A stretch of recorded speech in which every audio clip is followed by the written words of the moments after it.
Parce qu'aujourd'hui, c'est ça notre problème, c'est obtenir un permis. Quand il faut quasiment 2 ans pour obtenir un permis de rénover, ça nous complique la vie, c'est pas normal en fait. Aujourd'hui, la Confédération nous dit qu'il faut rénover d'ici 2050 d'être à net zéro carbone. Si chaque fois on fait 2 ans pour obtenir un permis, voire plus, c'est dur quoi. Je veux dire, c'est mettre des bateaux dans les roues, quoi. On avait des taux négatifs, donc l'argent était pas cher. Et là, il y a vraiment eu une montée en puissance de la durabilité. Tous nos investisseurs, ils nous demandaient de mettre en place par exemple un rapport durabilité, etc. Depuis la hausse des taux, toute cette bonne volonté de la part de nos investisseurs, elle a vraiment baissé quoi, de manière assez importante. Mais parce que les investisseurs aujourd'hui, on voit, je pense, ça c'est mon avis, c'est personnel, mais on a une vision beaucoup trop court terme. On veut du rendement tout de suite. Hey, c'est Edouard, bienvenue dans l'After, le podcast dédié à l'immobilier et au monde du business en Suisse romande. Ce podcast a un seul objectif, rassembler des experts à travers tout le pays pour vous partager les meilleures informations sur l'immobilier et le monde des affaires. Si vous appréciez le contenu, je vous demande une seule faveur, laissez-nous un avis 5 étoiles sur la plateforme que vous utilisez. Allez, bon épisode. On entend beaucoup parler de la transition énergétique, rénovation énergétique, mais on entend aussi parler un petit peu du changement d'affectation, de transformer des bureaux en logements, notamment à Genève, Lausanne, là où la pénurie de logements frappe beaucoup. Mais j'ai l'impression qu'il y a beaucoup de différences entre la théorie et la pratique. Peu de pratique, beaucoup de théorie. Julien, vous faites pas mal ça chez Restone, enfin, vous avez eu des expériences avec ça. Pourquoi on en parle beaucoup et au final, il ne se passe pas grand-chose? Ouais, c'est une bonne question. Aujourd'hui, on en parle beaucoup parce que tout simplement, il n'y a pas assez de logements sur le marché. On est en période de pénurie de logements. On a également en fait, des surfaces commerciales, de bureaux qui sont plus adaptées finalement aux attentes des locataires. On a un besoin de transition énergétique, donc de rénover en fait, ces immeubles. Et puis, depuis pas très longtemps aussi, on a une prise de conscience dans le marché, la durabilité. On doit essayer de conserver en fait les murs, donc le béton. Et donc tout ça fait qu'aujourd'hui, la conversion, c'est une solution. C'est une solution, mais qui n'est pas forcément facile. Il y a plein de défis. Pourquoi c'est pas facile? Le premier défi, c'est il va falloir créer de la rentabilité, il va falloir générer du rendement en investissant. Donc si on regarde aujourd'hui la médiane des loyers en Suisse, logement, bureau, il n'y a pas vraiment d'intérêt parce qu'en fait on est à 235, 236 francs, logement et bureau. Donc on se dit ok, pas de raison de faire en fait une conversion puisqu'en fait on ne va pas pouvoir augmenter le loyer et puis il va falloir investir entre 2 et 3 000 francs par mètre carré. Donc ça semble compliqué. Ouais. Par contre c'est vrai que quand on rentre quand même dans le détail, dans une ville, dans un quartier, on va se rendre compte peut-être certains quartiers qui ne sont pas au centre mais un peu plus éloignés du centre, il y a des différences intéressantes. On peut se retrouver avec entre 100 francs et 200 francs de différence entre le loyer bureau vétuste et puis le loyer logement neuf. Et puis c'est là que ça va commencer à devenir intéressant. C'est plutôt des changements dans l'affectation de bureaux en logement en résidentiel ou de commercial en résidentiel? Il y a les deux. Nous, on a fait les deux, honnêtement. Ça peut être du retail.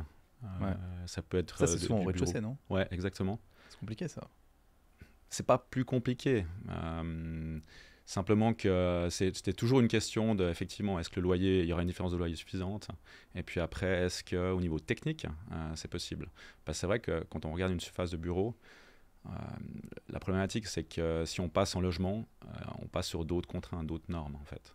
Donc il va falloir respecter un certain nombre de critères, comme par exemple les surfaces, la surface vitrée par rapport à la surface au sol doit représenter plus de 1/8, par exemple. Donc des surfaces bornes, par exemple, c'est impossible de mettre du logement, par exemple. Okay. Au niveau énergétique, c'est pas la même chose non plus. Il va falloir isoler du froid. Si on est une halle industrielle, on peut pas le faire. Il va falloir isoler, quoi. Ok. Et les 1/8, là, ça c'est fédéral, ça? Pour tous les cantons, c'est pareil? C'est en tout cas ce que j'ai pu voir sur le canton de Vaud. Canton de Vaud. Ouais. Okay, d'accord. Mais je pense que c'est assez proche de ce que tu as dans toute la Confédération. Ouais. Et tu disais, pour rénover, c'est entre 2 000 et 3 000 francs le mètre carré pour changer d'affectation. Ça, c'est du commercial au résidentiel ou du bureau au résidentiel?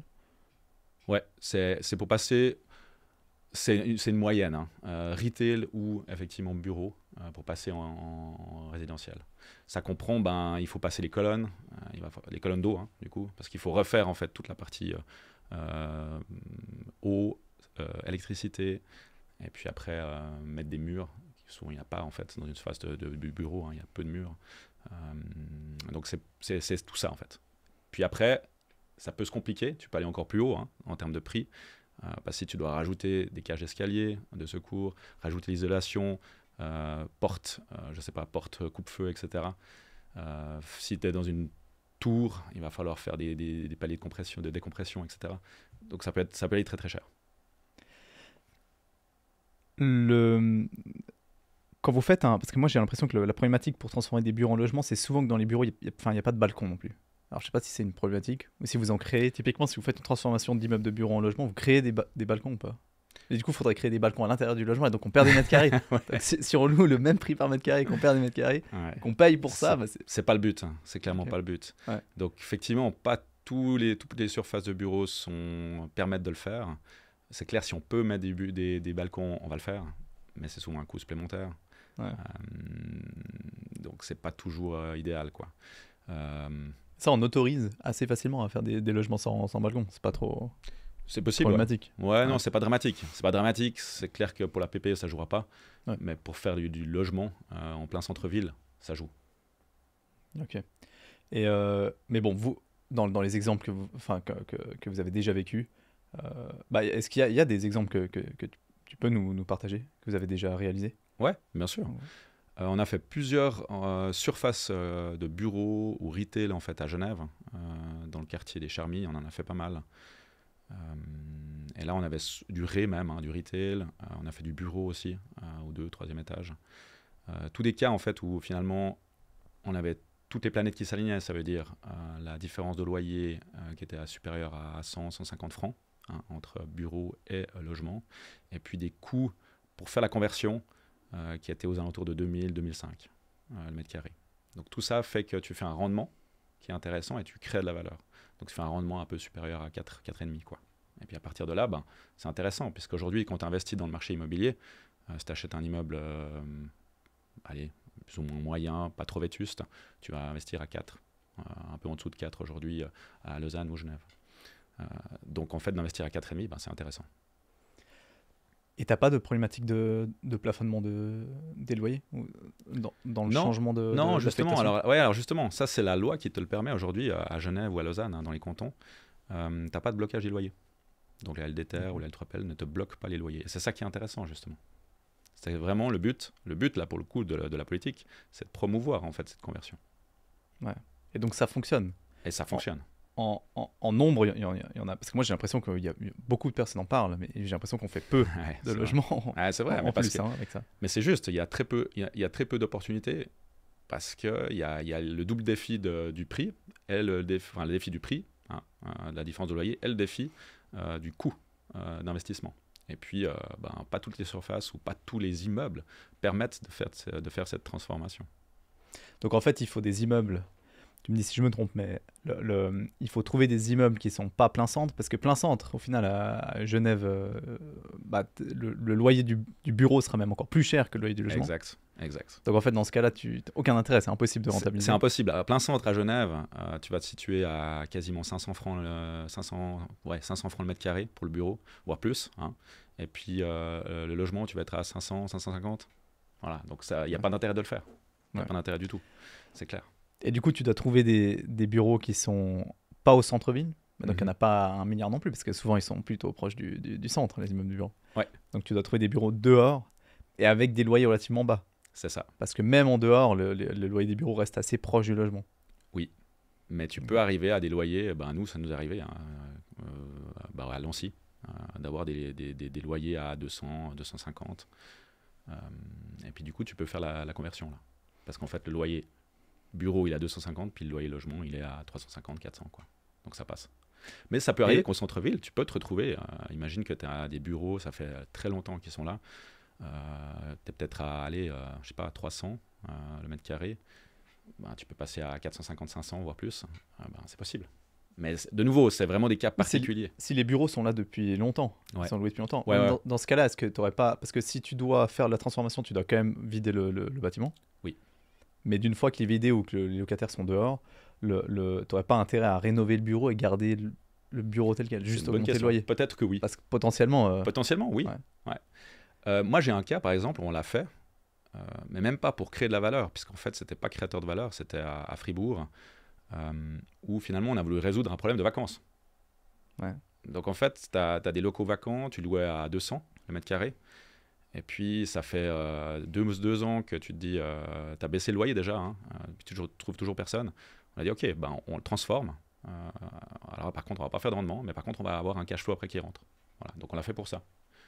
Et puis on a reloué à un peu en dessous de 200. Voilà. Mais tu fais pas de rendement. Ok.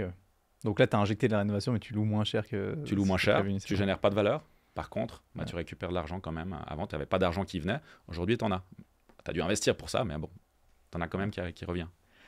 C'est compliqué pour. Enfin, combien de temps ça prend concrètement pour le changement d'affectation avec la commune? Ouais, ça dépend des communes, mais honnêtement, faut compter 12 mois à peu près, je dirais. Ok. C'est pas si rapide, mais c'est pas non plus comme à Lausanne ou à Genève pour obtenir un permis pour par exemple une surélévation, où ça peut prendre 2 ans voire plus, quoi. Ouais. Donc c'est quand même un peu plus rapide. Et vous avez jamais eu de problème d'opposition avec ça? Des personnes autour qui disent Non. on veut pas? Non, Ouais. non, jamais, ouais. En fait, tu changes pas le bâtiment comme il est, en fait, c'est ça aussi, hein. Tu changes pas la structure, tu changes juste l'intérieur. Donc ça dérange pas tes voisins, normalement. Ouais. À part peut-être le bruit. Mais quoique le bruit Oui, est mais limité, bon. quoi. Les oppositions, c'est pas forcément parce que ça dérange. On les est voisins, d'accord. hein. On est d'accord. Des fois, c'est plus compliqué que ça. Le, euh, Est-ce que...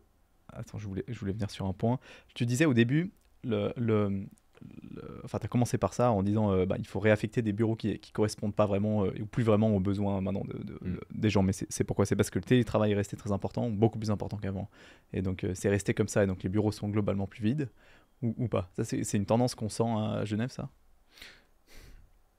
Le télétravail, je dirais, il y a eu beaucoup, on revient en arrière, hein. Si tu regardes ce qui se passe aux États-Unis, il y a presque plus de télétravail. Ici, on revient aussi en arrière, hein, mais la plupart des boîtes, des banques, ils sont revenus complètement en arrière. Il y a presque plus de télétravail, quoi. C'est un avantage qu'on donne encore, mais je ne sais pas encore combien de temps il va exister. Tu regardes les statistiques, il y a quand même un socle structurel, hein, maintenant, ce qu'il n'y avait pas ou ce qu'il y avait très peu avant. Donc il y a quand même une hausse. J'ai les statistiques ici rapidement, mais effectivement, en 2014, il y avait globalement, c'est l'OFS, hein, la source, donc il y avait globalement du télétravail à hauteur de 20% à peu près. Donc, allez, il y a 10 ans, c'était 20%, 2015, et puis maintenant on est à 35% en gros. Ouais, donc on a augmenté un peu. Bon. Il y a une augmentation légère. Ouais. Donc ça voudrait dire qu'on a moins besoin de surface. En réalité, je ne pense pas que ce soit... Alors oui, ça a un effet, on a moins besoin de surface, mais aujourd'hui on offre à nos collaborateurs, je vois, des surfaces plutôt qualitatives. C'est plutôt ça l'idée. On offre plus de qualité.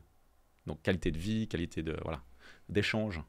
Donc on offre des endroits pour échanger, on offre des endroits pour manger aussi, des endroits pour se reposer presque, ça existe aussi, hein. Donc voilà ce qu'on offre. Donc je pense pas que le télétravail... En tout cas, on a besoin d'autant de surface qu'avant, à mon avis, parce qu'on offre d'autres surfaces avec des qualités différentes. Par contre, je pense plus à la vétusté programmatique. Donc c'est plus ça, moi, qui me fait dire qu'aujourd'hui, il y a des bureaux qui sont plus du tout au goût du jour. Des bureaux, chacun avait son bureau. Ça, aujourd'hui, c'est plus vraiment la demande.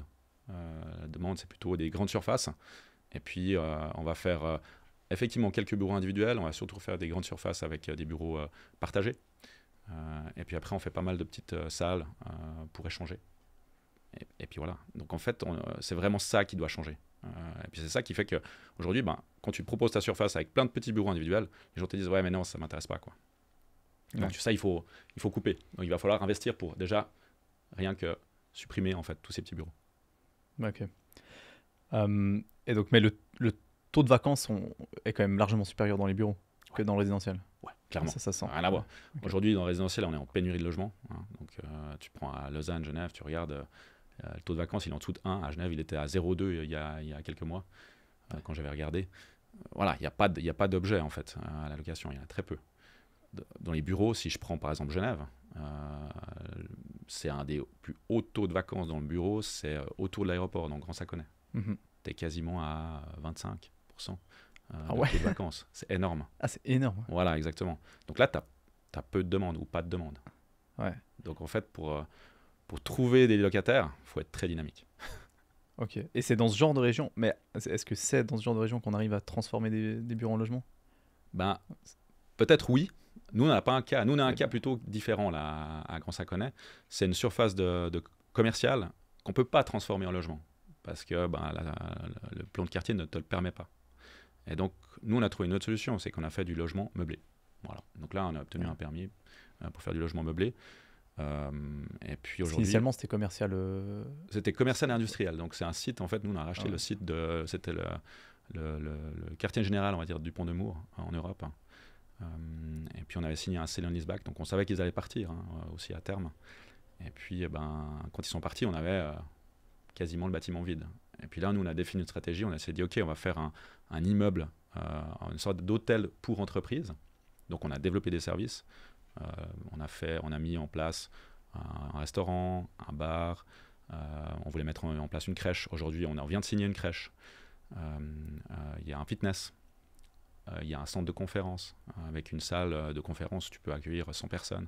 Tu peux faire des conférences. Voilà, donc on a vraiment créé en fait un environnement propice en fait pour les entreprises. Puis après, on a commercialisé ça. Aujourd'hui, avec ce taux de vacances qui est de 25%, ça n'a pas été facile de commercialiser. Mais aujourd'hui, on est à 93% plein. Donc ça a fonctionné, si tu veux. Et puis on a commencé avec des loyers à 300 le mètre carré. Aujourd'hui, on est à 350. Donc on a fait même progresser le prix du mètre carré. Par contre, ce qu'on a aussi fait, on a fait justement une conversion de la surface commerciale en logement meublé. Ça nous a aidé en fait à vraiment faire grandir en fait ce remplissage plus vite que ce qu'on arrivait, parce que le marché était un peu saturé. Et là, on a obtenu ce permis en à peu près 24 mois, mais parce que c'était un peu plus compliqué. Là, pour le coup, il y a eu beaucoup de discussions avec la commune pour trouver une solution, parce qu'en fait, on était dans une zone en fait, qui était mixte, donc commerciale, industrielle. Ok. Bon, mais ce qui fait du sens, ces appart-hôtels, j'ai l'impression d'ailleurs qu'ils sont en train de... Parce que c'est des appart-hôtels au final. Enfin, c'est un peu un appart-hôtel. Ouais. Donc ça reste commercial, mais c'est quelque chose qui fonctionne très très bien aujourd'hui, qui se développe beaucoup. Enfin, j'ai l'impression. Typiquement, dans un cas comme un immeuble comme ça, une question qui a un peu rien à voir, mais l'exploitation d'un bâtiment comme ça, c'est quoi? C'est une société à laquelle vous louez l'immeuble entier à une société qui gère la totalité? Non, justement, nous on le fait nous-mêmes. C'est ça aussi. C'est une catastrophe, ça, non? Non, c'est horrible. C'est mieux. Alors c'est plus dur. C'est plus dur. Par contre, il y a plus de marge pour le propriétaire. Okay. Ouais, mais c'est loué à la semaine. C'est loué. Ça peut être loué à la semaine comme au jour, jusqu'à X mois. Ah, vous gérez ça, vous? Ouais. Ah, c'est incroyable. Donc c'est la salle de conférence aussi, c'est vous qui louez. Exactement. Ouais, tout à fait. Ah, wow. Ouais. Okay. Donc là, par exemple, on a pour mettre en place toute cette offre, on a une personne en fait qui s'est occupée de ça pendant quasiment 2 ans, à plein temps. Aujourd'hui, ça tourne, donc on a mis des gens qui s'occupent de ça. Mais je veux dire, oui, il a fallu investir du temps et de l'argent pour y arriver, quoi. Mais après, toute la marge, elle est pour toi. C'est ça, la création de valeur. Sinon, la création de valeur, tu la donnes à quelqu'un, quoi. Ouais, bien sûr. Non, c'est clair. Ok. Dans un investissement comme ça, alors je sais pas si c'est quelque chose que vous avez que vous remarquez avec les investisseurs, vos investisseurs, mais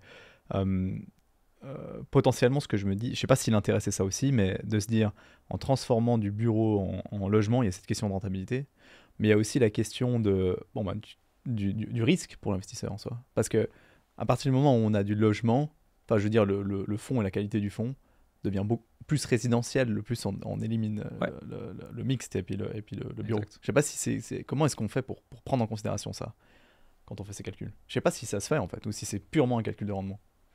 Alors, nous ça tombe assez bien parce qu'en fait on a une stratégie, par exemple si je prends le fonds à Railstone, on a une stratégie, on veut renforcer notre part résidentielle. Donc en fait aujourd'hui on est à 68% part résidentielle, puis on veut dépasser les 70%. Donc en fait tous ces petits investissements qu'on fait, en fait ils vont nous aider justement à passer le cap des 70%. Donc en fait c'est en lien total avec notre stratégie. Et en plus ça nous permet de créer de la valeur. Donc si tu veux c'est win-win. Mais effectivement il faut que ça soit en lien avec ta stratégie, il faut que ça soit en lien avec ce que tu as envie de faire. Oui bien sûr, on est d'accord. Ok. Si on prend Genève, globalement, c'est dans quelle région à peu près que ça fait du sens de faire un investissement comme celui-là? À partir de où dans la courbe du lac comme ça, ça fait du sens d'imaginer pouvoir faire un projet comme ça? on a fait une petite analyse là sur Genève justement récemment. Ce qu'on se rend compte, c'est toute la partie supérieure, si tu regardes Genève avec le lac à droite, toute la partie supérieure, donc en fait Charmy, Grand Sac et puis les Nations, toute cette partie-là est assez intéressante. Parce qu'en fait, les loyers des bureaux, si tu prends le quantile VP 30%, est assez bas en fait, par rapport au loyer en fait, des logements. Et donc ça te permet vraiment d'aller générer en fait, cette marge qui est nécessaire. Il faut à peu près 100-150 francs de différence entre loyer bureau, loyer logement. Après, le deuxième défi va être de savoir si le coût de la conversion est suffisamment bas, donc entre 2 et 3 000, pour que tu puisses faire ce rendement qui est intéressant. Mais voilà, si tu as déjà cette différence-là, ça sera déjà intéressant. Ok. Ouais, je vois parce que tu avais fait une présentation là-dessus, auquel j'avais le plaisir de participer, mais c'était en gros bureau loué quantile 30, donc entre 200 et 400 francs le mètre carré. On rénove 2-3 000 francs le mètre carré. Ici, c'était 3 000 francs le mètre carré, globalement. C'est quoi le plus cher que vous avez eu comme rénovation dans un transfert comme ça? Je pense que c'est ce qu'on est en train de faire aujourd'hui en fait à Grand Saconnet, c'est 3 000 et quelques, c'est 3 000, tout compris. Mais parce qu'on parle de rien du tout en fait. On a vraiment des surfaces où il n'y a rien. Et puis il faut tout ajouter, toutes les colonnes, etc. Et si vous construisez du neuf de zéro, ouais. Vous êtes à combien? Je pense que ça commence à partir de 3 500, 4 000. Mais c'est à des gros volumes. Hein. Sinon, tu es plutôt aux alentours de 4 500, quelque chose comme ça. Donc c'est pas très loin. Ouais, c'est pas très loin. C'est pas très loin. C'est presque une construction neuve, quoi. Oui. Et puis ensuite, après, il faut louer au quantile 70. Ça, c'est quelque chose qu'on arrive à faire. Oui. Assez simplement. Oui. Ouais, non, clairement. Après, ça dépendra aussi de la qualité que tu vas mettre dans ta rénovation, hein, clairement. Mais nous, on va chercher une qualité qui est quand même supérieure. C'est proche, en fait, on va dire, de la qualité PPE, sans en faire. Et donc, ça fait que tu as quand même un niveau un peu supérieur qui va te permettre d'aller chercher des prix des fois même plus élevés que le quantile 70. Ok. Ces transformations-là, vous avez expérimenté où à ce stade? Que à Genève? On a fait sur Genève et puis Fribourg pour l'instant. Ok. Ouais. Bon, Fribourg, c'était pas incroyable. C'était plus pour résoudre un problème qu'on avait. Ouais. Et du coup, justement, alors c'est envisageable de faire ce genre de transformation plutôt dans les centres-villes, quoi. Ça paraît compliqué de faire ça en zone périphérique. Ouais, ça paraît compliqué parce que c'est vrai que souvent le problème, c'est que tu as le loyer commercial, il est plus ou moins identique, comme tu le disais au début, au loyer logement en fait. Donc il faut trouver des zones où il y a eu à un moment donné une demande plus ou moins plus forte dans un des deux secteurs, quoi. Et puis qui fait que ça a créé une différence. Ouais. Moi, mon sentiment, c'est un peu comme une surélévation en fait. C'est que le coût pour faire la transformation, que tu sois à Genève ou à Fribourg, ça sera pas très très différent. Il y aura certainement quelques différences, mais ce ne sera pas à moitié moins cher à Fribourg qu'à Genève. Et en fait, la différence de loyer que tu vas pouvoir obtenir, c'est si à Fribourg tu passes de 200 à 250 francs. Enfin, je ne vois pas comment tu pourrais passer de 200 à 400 francs le mètre carré avec une transformation comme ça à Fribourg. Chose que je peux voir à Genève. Non, tu as raison, tu peux pas. Ça ne paraît pas possible. Ouais. Donc la rentabilité, alors en plus de ça, tu accepterais une rentabilité plus faible à Genève qu'à Fribourg, mais ce sera beaucoup plus compliqué d'aller la chercher à Fribourg qu'à Genève. Ouais, c'est ça. Tu vois ce que je veux dire? Enfin, c'est un peu comme ça que je le Ouais, c'est juste. C'est que tu ferais ce changement avec 4% de rendement à Genève, peut-être. Ouais. À Fribourg, tu le ferais à 6. Mais en plus de ça, il y a tout qui est contre toi. C'est-à-dire l'évolution. Enfin, c'est beaucoup plus difficile d'aller chercher 6 à Fribourg qu'à Genève. On est d'accord. Donc à Genève, ça sera plus simple d'aller chercher 6, par exemple. Et puis à Fribourg, je pense que ça sera impossible, honnêtement. À partir de quel rendement tu ferais le changement? Alors là, ça dépend du marché. Hein. Ouais. Si aujourd'hui, je peux investir, comme je disais, à 3,8, entre 3,8 et 4%, à partir de 4%, moi, je fais l'opération. C'est intéressant. Okay. Donc ça va dépendre vraiment de la ville où tu es, et puis du rendement que tu peux investir dans d'à peu près la même qualité aujourd'hui dans ce marché-là. Ouais. Donc c'est vraiment c'est dynamique, quoi. Et vous arrivez à... Parce que je ne me rends pas compte, moi, pour un immeuble de commercial et de bureau, à quel point parce que cette question énergétique revient tout le temps, est-ce que c'est plus difficile énergétiquement à l'améliorer, un immeuble commercial et de bureau ou pas? Non, non, pas forcément plus difficile ou plus facile. Chaque immeuble a ses problématiques, hein. Il y a beaucoup d'immeubles de logement aujourd'hui qui sont protégés, tu peux pas faire grand-chose non plus. Voilà, donc ils ont tous leurs problématiques. Donc je dirais, chaque cas est différent, et c'est pour ça que c'est assez difficile d'avoir un peu une généralité dans ce secteur, dans cette conversion, je veux dire, parce que chaque cas est différent. Chaque cas, peut-être que même dans un même immeuble, tu auras des surfaces de bureaux qui seront louées à certaines assez peu chères, d'autres un peu plus chères, où les plus chères, tu ne pourras pas faire cette conversion parce que tu n'auras pas cette marge suffisante. Puis ça ne sera pas intéressant. Ouais. Donc tu vois, c'est vraiment, faut aller dans le détail du détail pour t'assurer que ça fonctionne. Ouais, bien sûr. Dans le cadre de la rénovation énergétique globale, quand vous avez avec un portefeuille comme le vôtre d'immeubles, vous avez déjà une planification super claire de c'est quoi comme stratégie qu'on met en place avec un volume aussi important de rénovation à venir sur les années. Tu es obligé d'avoir une stratégie en fait à long terme. Donc en fait, nous on peut pas se dire ok, on presse les immeubles et puis on attend 2050. Parce qu'en fait en 2050 notre fonds il y a plus personne qui va y investir. Donc en fait nous on a une stratégie qui est proactive. Donc en fait on planifie, on a fait vraiment une analyse il y a plus de 5 ans en arrière maintenant. On a passé au crible tous nos immeubles existants dans le parc et puis on s'est dit ok, on va définir en fait une stratégie de rénovation pour chacun de ces immeubles. Et ça va dépendre de nouveau de l'immeuble en lui, et puis de son marché, et puis de ses problématiques. Et puis des possibilités également de surélévation, de densification. Parce qu'en fait aujourd'hui, on va plutôt travailler tous ces immeubles où il y a de la densification, parce que ça te permet de générer du rendement. Et puis en fait, on va intercaler dans ces rénovations qui te génèrent vraiment beaucoup de rendement, des rénovations qui ne t'en génèrent pas du tout. C'est un jeu en fait, un jeu, une sorte de Tetris où tu vas chaque fois imbriquer une surélévation avec une rénovation qui n'est pas très intéressante. Comme ça, chaque année, en fait, tu génères quand même, tu continues à faire croître tes revenus. C'est quand même le but, hein, c'est notre job. En fait, nous, on investit en fait l'argent des retraites essentiellement, hein, des caisses de pension en Suisse. Donc le but, c'est toujours générer en fait du résultat pour nos investisseurs, donc pour les caisses de retraite. Donc vous savez plus ou moins quel immeuble vous allez rénover en quelle année? Exactement, moi je peux te dire en fait sur les 20 prochaines années, chaque année, ce qu'on va faire. Okay. Après, un des problèmes qu'on a, c'est que il y a des délais assez importants pour obtenir un permis. Ouais, la mise en pratique, la mise en pratique, c'est pas la même chose. Tu as la théorie, tu as ton planning, et puis en pratique, tu dois jouer, tu dois demander plus de permis que ce que tu as besoin, parce que souvent tu as des délais beaucoup plus longs, et du coup tu vas prendre ton stock de permis en cours, puis dire ok, là j'en ai un, celui-là je le fais, je le remplace par celui-là que je n'ai pas encore obtenu, et puis ça sera pour l'année prochaine celui-ci. Tu vois, donc c'est vraiment un jeu comme ça qui est pas facile. Et il faut vraiment presser en fait aussi. Nous, on doit vraiment avoir une communication qui est hyper poussive envers toutes les autorités pour essayer d'obtenir des permis, parce qu'aujourd'hui, c'est ça notre problème, c'est obtenir un permis.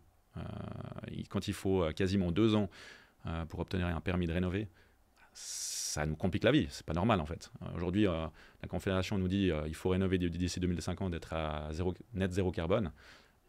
Si chaque fois on fait 2 ans pour obtenir un permis, voire plus, c'est dur, quoi. Je veux dire, c'est mettre des bateaux dans les roues, quoi. C'est impossible. Comment vous faites pour planifier parce que souvent quand même, vous devez vider l'immeuble pour faire ce genre de travaux. C'est assez important. Eh ben non. Non, on préfère pas les vider. Alors, c'est clair que tu as 2 manières de faire, hein, mais nous, on a adopté la manière où on garde les locataires dans nos immeubles, ce qui n'est pas forcément agréable pour tous les locataires. Mais on met en place, en fait, des possibilités de relocation dans d'autres immeubles aussi, parce qu'on a un parc assez important. Mais on les garde tout simplement parce qu'on veut garder du rendement. Donc c'est possible de le faire. Après, oui, il y a des gênes, mais c'est clairement possible.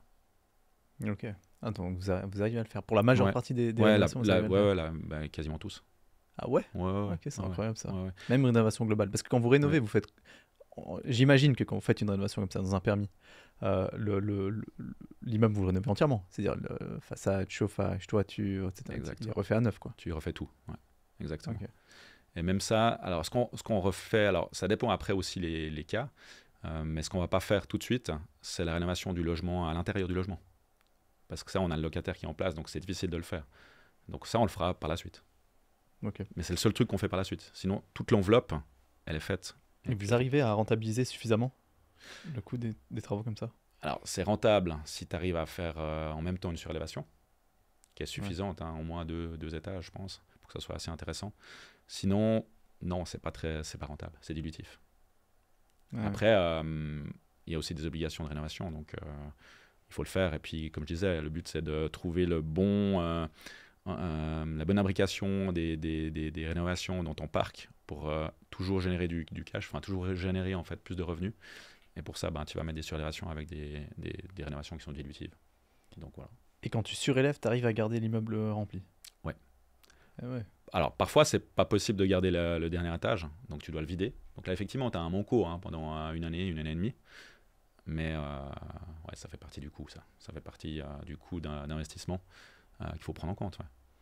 Et dans une rénovation globale comme ça, surélever de un étage, ça vaut pas la peine. Ça vaut rarement la peine. Ça va te générer quand même un peu de rendement, donc ça vaut la peine. Enfin, ça va être moins dilutif. Par contre, si tu fais 2 étages voire plus, là, ça va être contributeur. Puis c'est celle-là plutôt qu'on va aller chercher. Ok, d'accord. Un investisseur aujourd'hui qui souhaite investir, c'est des questions qui se posent, ça. La rénovation du parc, comment est-ce que vous allez le faire? Où est-ce que vous en êtes? C'est quoi l'état de l'empreinte carbone, etc., etc. C'est clair que nos investisseurs, ils nous posent la question de savoir si effectivement où on va en fait, quelle est la trajectoire de notre courbe CO2 par exemple. Mais tu as aussi des investisseurs qui vont te dire pour moi, faites le moins possible parce que j'aurai le plus de rendement. Moi, j'ai l'impression que ça dépend beaucoup des taux d'intérêt. C'est juste, ouais. C'est juste ou pas? Ça veut dire quand il y a besoin d'acheter des immeubles, on fait beaucoup moins attention à cette valeur verte que quand il n'y a pas besoin d'acheter des immeubles. En fait, je pense que depuis qu'il y a eu la hausse des taux, donc si je reprends 5 ans en arrière, on avait des taux négatifs, donc l'argent n'était pas cher. Et là, il y a vraiment eu une montée en puissance de la durabilité où tous nos investisseurs, ils nous demandaient de mettre en place par exemple un rapport durabilité, etc. Et puis de montrer ces trajectoires CO2. Depuis la hausse des taux, toute cette bonne volonté de la part de nos investisseurs, elle a vraiment baissé de manière assez importante. Aujourd'hui, ils nous disent, vous faites votre job, donc je veux dire, vous faites votre rapport durabilité, c'est très bien, vous rénovez, c'est très bien, mais faites-nous du rendement surtout.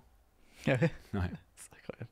Donc il y a vraiment, effectivement, mais parce que les investisseurs aujourd'hui, on voit, je pense, ça c'est mon avis, c'est personnel, mais on a une vision beaucoup trop court terme. On veut du rendement tout de suite. Ouais.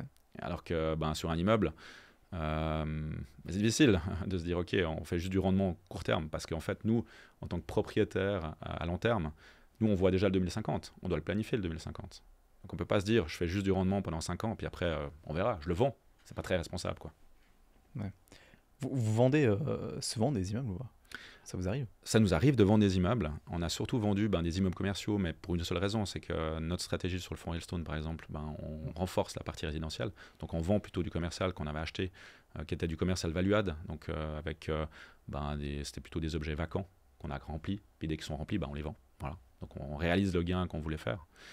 Mais sinon, on a vendu des petits immeubles résidentiels, tout simplement parce qu'en fait, comme on a une taille aussi importante aujourd'hui, les plus petits sont pour nous plus chronophages en termes de gestion. Donc en fait, ils font moins de sens. Donc c'est pour ça qu'on les vend. À partir de quelle valeur vous achetez? À partir de 10 millions à peu près pour nos fonds cotés. Et puis les fonds cotés, la fondation non cotée par exemple, là on est plutôt vers les 7-8. On commence à investir vers les 7-8 millions.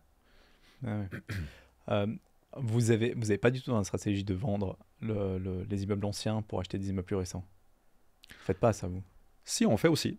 On aime bien. Ouais. D'ailleurs, on pour a nettoyer Ouais, exactement. En fait, c'est aussi une stratégie un peu value-add, ça. Ça veut dire que tu achètes du vieux, mais bon, il faut bien l'acheter. Et puis, il faudra bien prévu tous les coûts. Parce que t'as pas... mais moi, je disais le contraire. Vendre du vieux pour acheter du neuf parce que non, les assurances font ça. Ouais, non, on ne fait pas ça, pardon, excuse-moi. Ouais. Ah, ok. Je me disais, mais si même vous faites ça, non, fais pas ça. Qui rénove? Ouais, nous on fait peu ça. Ça peut arriver qu'on achète du neuf, clairement. Ouais.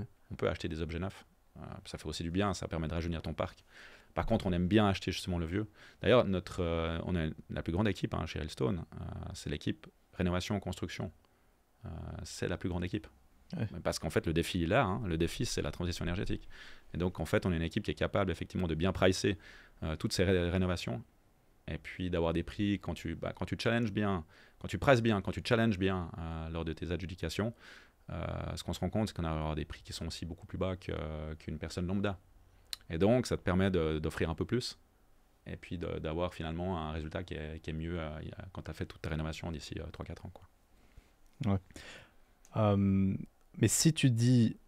Alors, parce que tu as dit que c'était aussi une solution de stratégie value add. Donc, tu achètes, tu rénoves un immeuble qui est ancien, tu adaptes un peu les loyers comme tu peux les adapter, puis ensuite, potentiellement tu vends, ou alors je sais pas, tu gardes. Mais parce que tu l'as dit tout à l'heure, si tu peux pas surélever de 2 étages, c'est pas vraiment rentable, augmenter ses loyers. Tu fais comment la prise de valeur? C'est quoi? C'est juste que l'investisseur qui achètera, il sera d'accord d'acheter avec un taux beaucoup, beaucoup moins élevé. Tu dois être très agressif quand tu achètes avec un taux de cap beaucoup plus élevé. Non, on ne fait pas de pari comme ça. Ouais. Non. Okay. En fait, nous, ce qu'on fait, en fait, c'est qu'on va acheter en fait, des objets où il y aura une réserve locative assez intéressante. Donc, en fait, on va travailler cette réserve locative. Donc, réserve locative, c'est la différence entre loyer effectif et loyer de marché. Et ça, on va la travailler dans le temps. Et puis ça, en fait, ça va te permettre d'augmenter tes loyers, ton revenu locatif à terme. Et donc, de pouvoir, si tu veux le vendre, de pouvoir le vendre à un prix qui est nettement meilleur. C'est ça, en fait, vraiment, le travail de l'immeuble. Okay. C'est pas parier sur la baisse des taux ou la hausse des taux. Enfin, plutôt la baisse des taux. Ouais, mais un acheteur, potentiellement, il est quand même d'accord d'accepter un rendement qui est plus faible pour un immeuble qui est complètement rénové. On est d'accord, ouais. Oui, c'est vrai. Ouais, c'est juste. Ça pourrait être aussi ça, ouais. Il y a quand même une prime pour un immeuble pourri. Clairement. Qui se paye. Clairement. Ouais. Et mais pour ajuster et travailler cet immeuble, ça prend combien de temps ça prend ça? Parce que tu peux avoir des réserves locatives, mais les réserves locatives en général, c'est juste que c'est pas que les appartements sont vacants, c'est que ça n'existe pas ça. Ouais, exactement. Non, c'est que justement. C'est qu'ils sont mal loués. Ouais, exactement. C'est que c'est plutôt des personnes que ça fait longtemps qu'ils sont là. Ouais. Mais en fait, là, il va te falloir 15-20 ans pour faire ce travail. Ouais. Voilà. Après, si tu es un peu plus actif, peut-être tu as moins besoin d'années. Mais tu peux peut-être dire, allez, en 10-14 ans, peut-être je le fais. Mais oui, c'est un travail de longue haleine. Après, nous, c'est un travail qu'on fait, et puis ça nous permet de générer 1% de revenus locatifs annuellement sur nos parcs. Donc c'est assez intéressant. Donc c'est à chaque fois 1% de plus, tu vois. C'est assez intéressant. Bien sûr, mais quand vous avez terminé ce travail, là vous avez l'immeuble entièrement rénové, plein potentiel, etc. Oui. C'est là que vous n'avez plus envie de vendre. Exact, ouais. Donc tu nous, pas vraiment. Nous, on a un propriétaire, ouais, effectivement, on fait du buy and hold. Ouais. Donc on va pas le vendre, on va le garder. C'est juste que ça sera un immeuble, comme il sera totalement rénové, il sera optimisé. Donc la marge EBIT de l'immeuble sera au top. Et donc ça va être un immeuble normalement très performant. Donc pas besoin de le vendre, effectivement. On va le garder, il va être très performant. Ça va être un gros contributeur en fait du dividende du fonds. Et c'est pour ça qu'on le garde, nous. Ouais. Ils en sont où les adjos aujourd'hui sur le marché à peu près? Ils sont dans les presque les plus hauts. on est revenu dans les hauts en fait, c'est assez fou. On est par exemple sur notre fonds Solar, on est à plus de 50%. Sur notre fonds Railstone, on est à 20%. On est revenu dans les hauts, mais parce que en fait, les investisseurs s'attendent à de nouveau des taux très bas. Il y aura bientôt une décision de la BNS. Donc, est-ce que ce sera zéro ou moins quelque chose? Voilà, on sera de toute façon à zéro, j'ai l'impression. Donc zéro, on va revenir un peu au monde d'il y a quelques années en arrière. Là. Ouais. Et là, c'était encore pire. On était dans ces adjos-là, il y a 4-5 ans en arrière. Ouais. Mais donc, un investisseur qui investit aujourd'hui, vous dites quoi? Avec des adjos comme ça, il y a des personnes qui investissent encore. Et ils se disent, on va aller chercher plus ou... Ce qu'il y a, c'est que quand tu arrives dans cet environnement de taux bas, et puis tu te dis, ok, les perspectives, c'est quoi? C'est peu de croissance. Donc tu vas rester en fait dans cet environnement, ce contexte un peu de taux bas longtemps. C'est quoi les alternatives d'investissement? Aujourd'hui, les alternatives, tu as l'obligataire, mais l'obligataire, il va rapporter plus grand-chose. Il rapporte déjà plus grand-chose, il va rapporter de moins en moins. Puis tu as toujours l'immobilier qui est aussi sécure, mais qui lui, il rapporte entre 2 et 3, voire 5% pour les stratégies industrielles. Donc il te rapporte quelque chose, quoi. Ouais.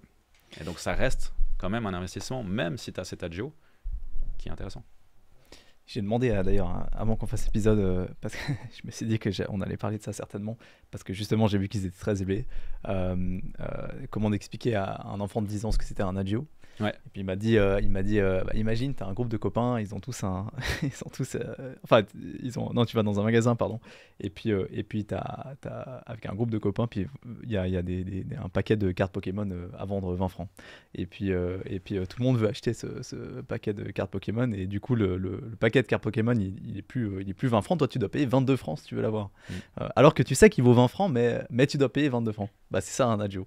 Il peut y avoir des disagios si les gens sont moins intéressés. Exactement. C'est une bonne explication. C'est une, fort, une super explication pour un enfant, c'est parfait.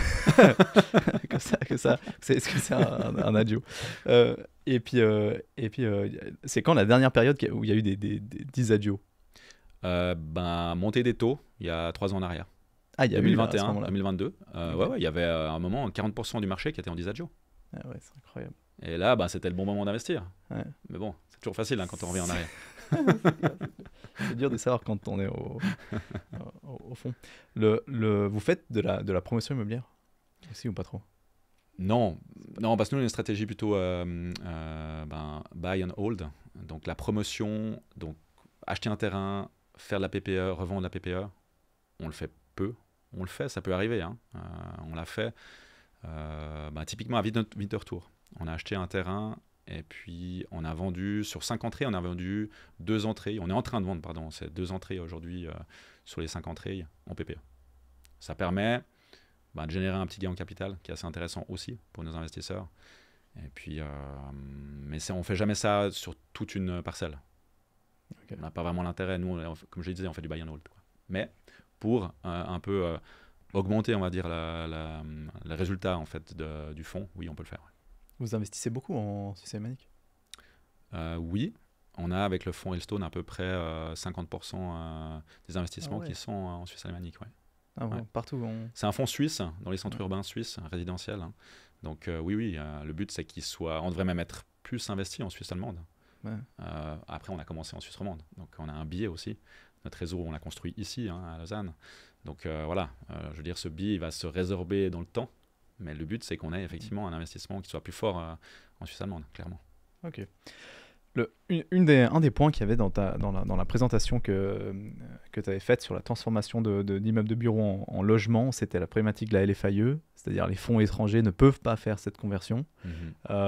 C'est une problématique qu'on voit vraiment sur le marché, ça? Il y a beaucoup de fonds étrangers qui détiennent des bureaux? Il y en a, ouais. Ouais, mais vous avez pas, enfin vous avez un problème avec le fonds, enfin vous pouvez pas trop, vous avez une partie quand même des investisseurs qui peuvent être étrangers? Alors, nous on a la chance d'être cotés en bourse, avec nos fonds cotés en bourse, et du coup, effectivement, ça permet à des investisseurs étrangers d'être exposés, enfin d'investir dans notre fonds et d'être exposés au marché résidentiel. C'est la seule façon. Il n'y a pas de limite. Il n'y a pas de limite parce qu'en fait on est coté en bourse et on ne peut pas vérifier s'il est suisse ou étranger. Donc ça c'est un peu une possibilité, une opportunité pour un étranger d'investir dans le résidentiel en Suisse. C'est la seule. Parce que quand tu viens privé acheter un immeuble ou un appartement en Suisse, si tu es étranger, tu peux pas. Ouais. Et donc, mais donc la contrainte de ce changement, ça se ressent quand même sur ce marché, ça? Le fait que du coup un fonds étranger ne peut pas, les fonds étrangers peuvent pas faire ça? Ouais. Est-ce que ça se ressent? Je dirais que s'ils pouvaient le faire, c'est clair, ça ferait encore monter les prix du logement, clairement. Donc les prix pas du logement, mais enfin des immeubles de rendement dans le logement. Maintenant, ils peuvent le faire en fait sur les surfaces commerciales, et ils sont investis dans des gros volumes de surfaces commerciales. Et je pense qu'aujourd'hui, le risque pour moi, il est plus que des initiatives comme par exemple celle de l'UDC actuelle, qui interdirait en fait justement ce type d'investisseurs à posséder en fait des immeubles commerciaux en Suisse.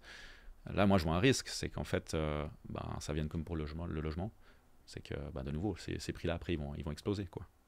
Alors dans un certain temps donné, ça va être compliqué parce qu'ils vont devoir vendre. Enfin, ils vont plus pouvoir être propriétaires si ça arrive, vendre, donc il va y avoir un peu de panique sur les marchés. Mais si on regarde beaucoup plus long terme, l'impact c'est que ça va faire monter les prix. Parce que c'est réservé à certains types d'investisseurs. Tu dis, ouais, mais l'initiative de l'UDC, pourquoi c'est Parce qu'en fait, ils veulent fermer le marché en fait, aux étrangers.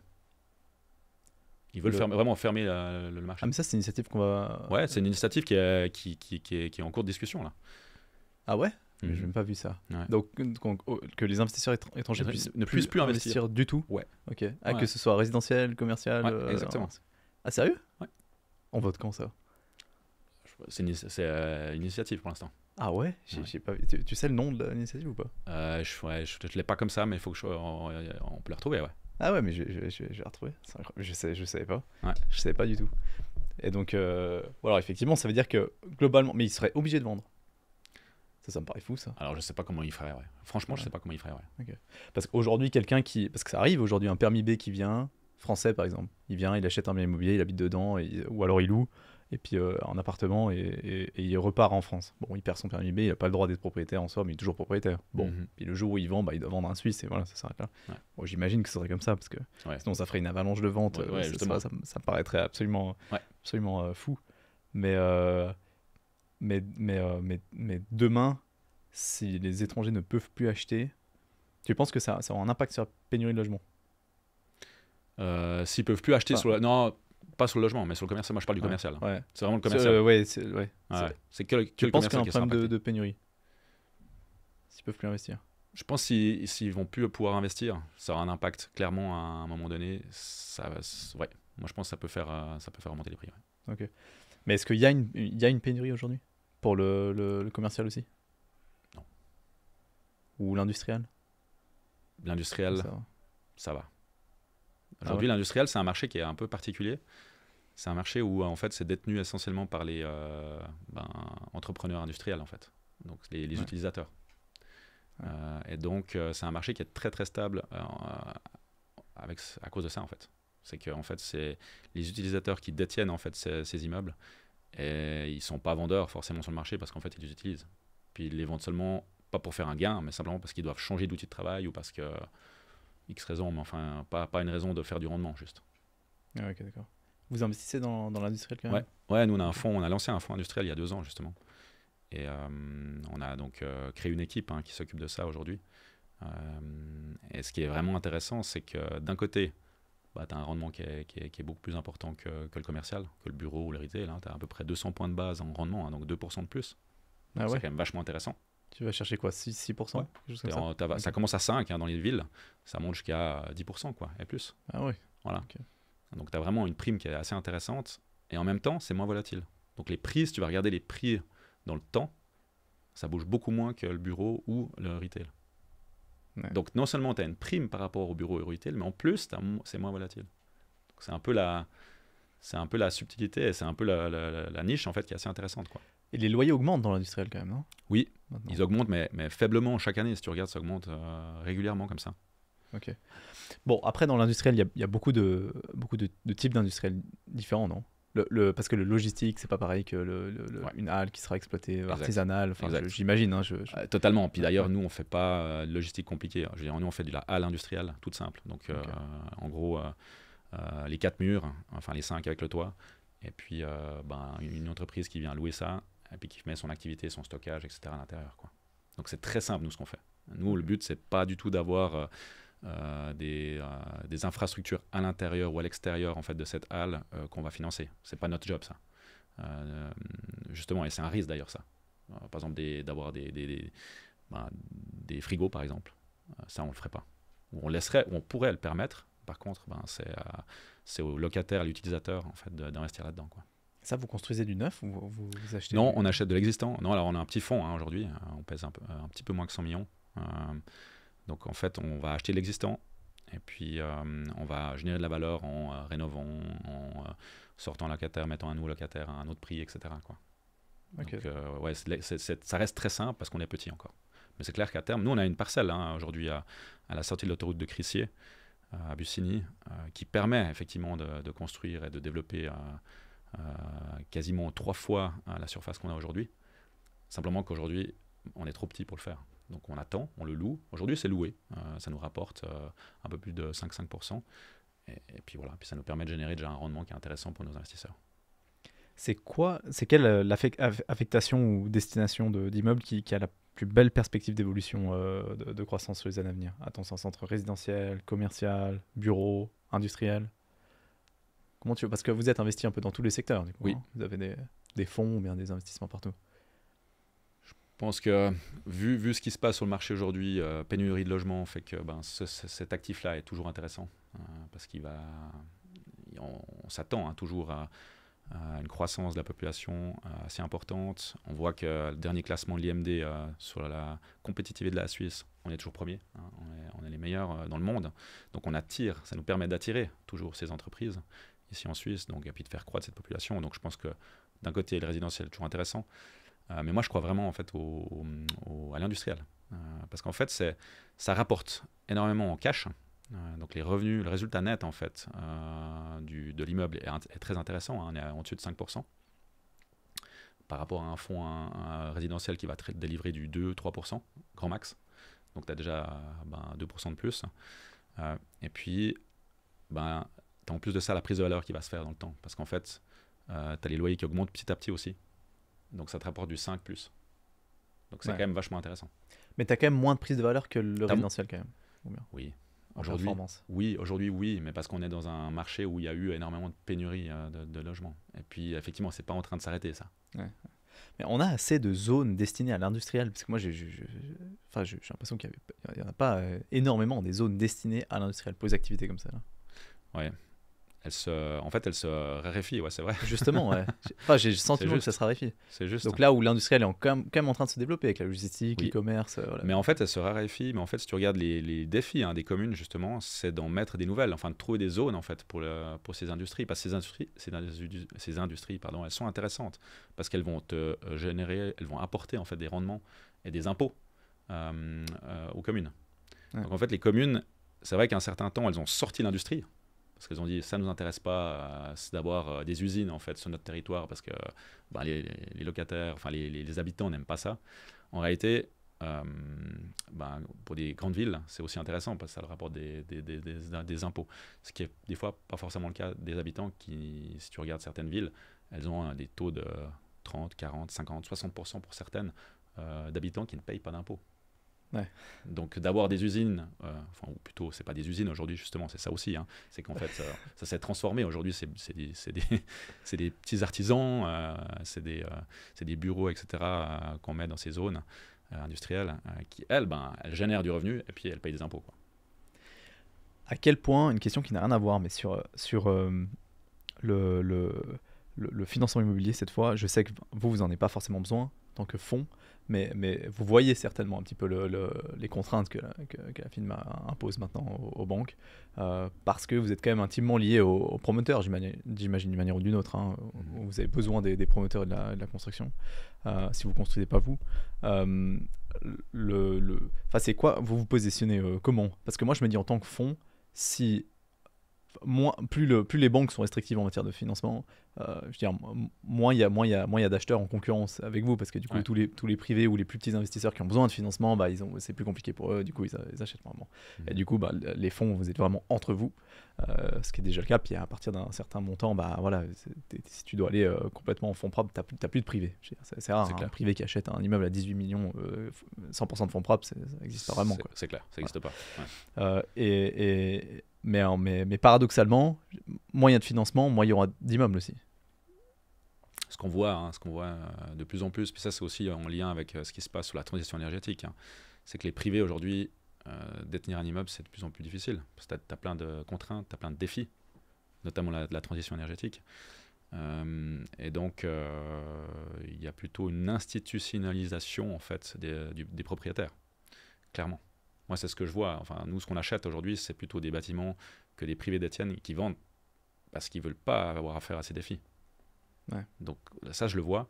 Et puis, par rapport au crédit et au financement, c'est clair, hein, on voit que sur ces 2 dernières années, les coûts du financement ont baissé. Hein, et les taux d'intérêt ont baissé, sur la dernière année. Par contre, les marges, elles n'ont pas baissé. Les marges, elles ont plutôt fait l'inverse, elles ont augmenté. Et puis, en plus de ça, tu as maintenant les exigences de Bâle 3 qui arrivent. Donc, typiquement, pour les promoteurs, ça va être plus compliqué, hein. Il y aura des besoins en fonds propres qui sont beaucoup plus élevés qu'auparavant. Et donc, effectivement, ça va faire augmenter aussi les taux pour ces acteurs-là, en fait.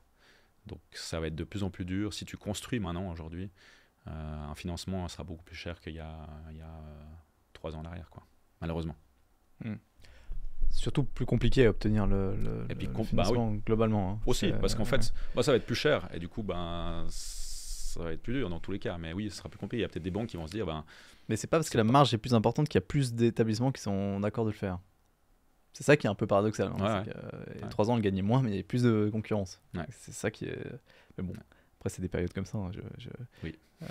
J'imagine.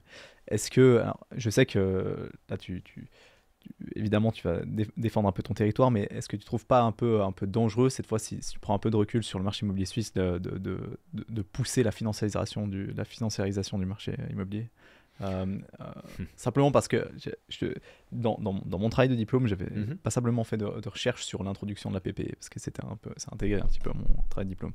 Et en gros, on a commencé à en discuter, alors ça vient du Valais évidemment, l'introduction de la PPE qui se pratiquait déjà passablement en Valais avec des lois cantonales qui ne se faisaient pas du tout ailleurs. Et puis en 1950, 51, 52, ça a commencé à être intégré. Jusqu'à l'introduction de le Conseil fédéral qui a décidé d'introduire le système de la PPE comme on le connaît aujourd'hui en 1962 pour qu'il rentre en vigueur en 1965. Ouais. Et en 1952, le discours c'était... Il y a de plus en plus de propriétaires fonciers en Suisse qui sont détenus par des sociétés de capitaux et des fonds immobiliers qui ont pour vocation de faire du rendement, effectivement. Et donc, l'individu, à titre privé, il a beaucoup de peine à acheter son propre logement. Mais ça n'existait pas, la division d'appartements séparés comme ça. Et aujourd'hui, on est un peu en train de vivre ça. La même chose. Et donc, sur le canton de Vaud, on ne peut pas diviser un immeuble locatif en PPE. Genève non plus. Sauf si en fonction de la valeur ECA, etc. Ouais. Mais voilà. Ouais. Mais en gros, on peut pas, globalement, sur la grosse partie des immeubles. C'est quoi ton avis, toi? Alors évidemment, là, tu vas défendre un peu ton territoire, mais si tu prends un peu de recul par rapport au marché. Parce que pour l'individu à titre privé, acheter un bien immobilier, et donc augmenter le pourcentage du propriétaire en Suisse, ça reste quand même un 4e pilier assez important. Je suis d'accord avec toi. Nous, je dirais, on n'est pas en train de se battre en fait ou d'être en concurrence avec des privés. C'est pas du tout ça. Nous, on investit dans les immeubles de rendement. Donc, c'est pas effectivement des immeubles de PPE ou des villas. Nous, on va pas du tout investir là-dedans. Donc, moi, je me mets jamais dans cette catégorie-là ou je me mets jamais en concurrence avec cette catégorie-là. Parce qu'en fait, on va investir dans des gros volumes déjà. Et puis, c'est pas le même marché. Les prix évoluent pas la même chose. Moi, si je regarde les prix PPE sur les 5 dernières années, il n'a rien à voir avec l'évolution des prix en fait, du marché de l'immeuble de rendement. Prix de la PPE, si tu regardes, hausse des taux, les prix de la PPE, ils n'ont quasiment pas baissé. Voire ils sont peut-être restés stables tant que c'est monté. Ça continue à monter après. Si tu regardes le marché de rendement, quand les taux montaient, les prix ont baissé. Je prends Genève, c'est moins 30% à la baisse. C'est énorme. Ouais. Donc, ce n'est pas du tout les mêmes marchés. Et franchement, nous, on n'est pas en train de voler des immeubles ou des appartements PPE à la population. Pas du tout, c'est pas notre marché du tout, ça. Mais tu l'as dit avant quand même, il y a de plus en plus de privés qui vendent des immeubles qu'ils possèdent. Je suis d'accord, oui, c'est vrai, c'est la réalité. Mais c'est parce qu'en fait, ces personnes-là ne veulent pas affronter les défis qui les attendent.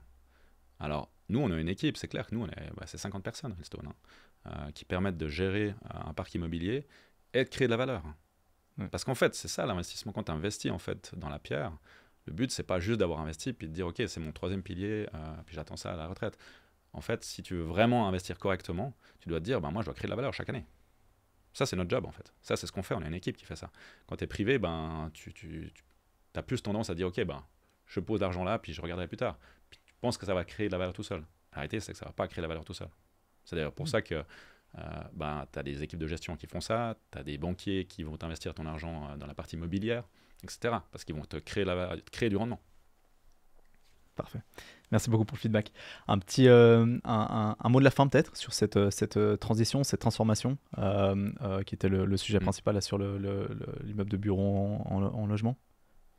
Ce qu'on peut dire, c'est que c'est franchement une possibilité. Mais qu'il y a beaucoup de défis derrière. Le premier défi, c'est cette différence de loyer commercial-logement, qui doit être assez intéressante. Et puis après, tu as le coût, qui doit être autour des 2000 ou 3000 francs de mètre carré. Mais c'est pas que ça, en fait. C'est que derrière ce coût, il va se cacher beaucoup de contraintes, d'exigences en fait, des communes ou des cantons. que tu dois prendre en compte. Et donc, voilà, c'est ces deux défis, et surtout le deuxième, sur les exigences, en fait, les contraintes. Tu dois les avoir bien analysées pour faire cette conversion, parce que tu peux te retrouver tout d'un coup à avoir des coûts qui explosent de manière assez importante si tu n'avais pas prévu que tout d'un coup tu devais rajouter une cage d'escalier, que tu devais rajouter des fenêtres, enfin que tu dois tout changer ta façade, quoi. Voilà.